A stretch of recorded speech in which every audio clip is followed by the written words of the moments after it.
Having your own business is a dream for everyone nowadays because due to the corona and due to this pandemic disease, a lot of people they lost their jobs and even the vacancies is becoming very few inside the market. So searching for a job nowadays is impossible a little bit. So everyone now he want to open or start his business, even it's small or big, but just he want to start something for his own self. But you have to ask yourself firstly some questions in order to have the green line or to be optimistic from inside to start your business. So what is it? First, what kind of business you want to start it. Secondly, why you want to start this kind of business specifically. So for example, if I want to open a cafe or a restaurant, ask yourself why I have to open this kind of project, what I will deliver for the people. And the second question, and the most important one of them, why the people will leave your competitors and they will come to buy from you. What makes your product today very specialized inside the market? Does your quality? Does your prices? Does your services? So you have to ask yourself what makes my product specialized from other competitors to let people to buy from me. So all of these questions, if you answer it, you have the green line to start your business.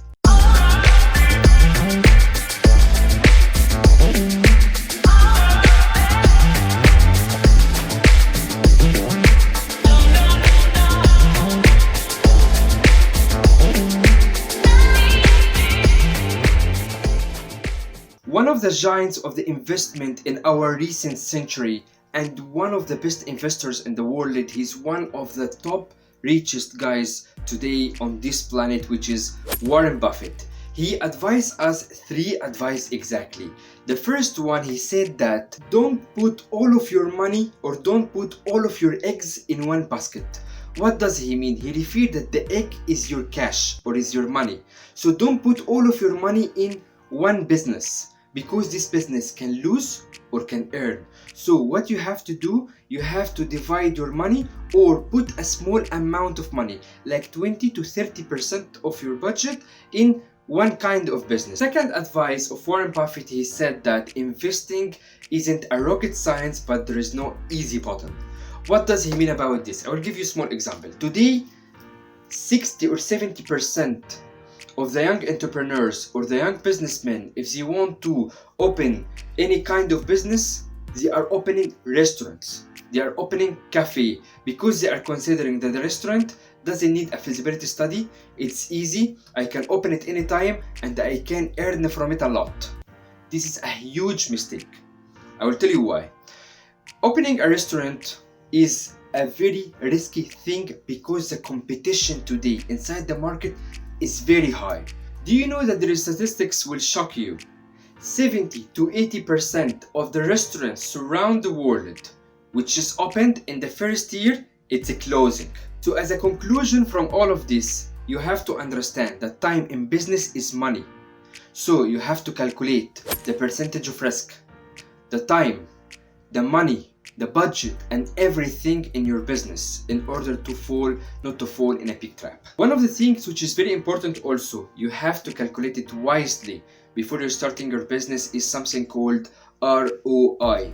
What is it? It's return of investment. You have to understand that in the first year, how much I will get? 10%, 15%, 20% as a revenue for my business or not? So you have to understand, does this ROI deserve my money and time and effort or doesn't deserve?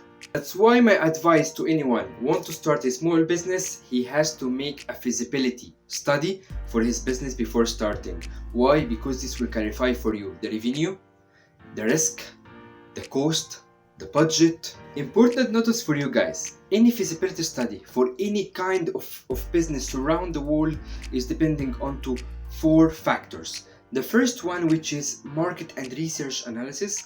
The second one, which is technical analysis. The third one, which is procedures and documentation analysis. And the fourth one, which is financial analysis. And this is the most important. So let's go and we'll discuss with this one everything. The first thing, guys, which you have to take care about it, which is in the market analysis, that's does your product is convincible and it will give you a huge engagement and traffic or not. For example, today I have a restaurant. You have to expect how many numbers of customers will visit your restaurant. Someone will ask me, how can I know how many clients or customers will come to my restaurant? It's very easy. You will take yourself and you will go to the site and you will see your competitors surround you.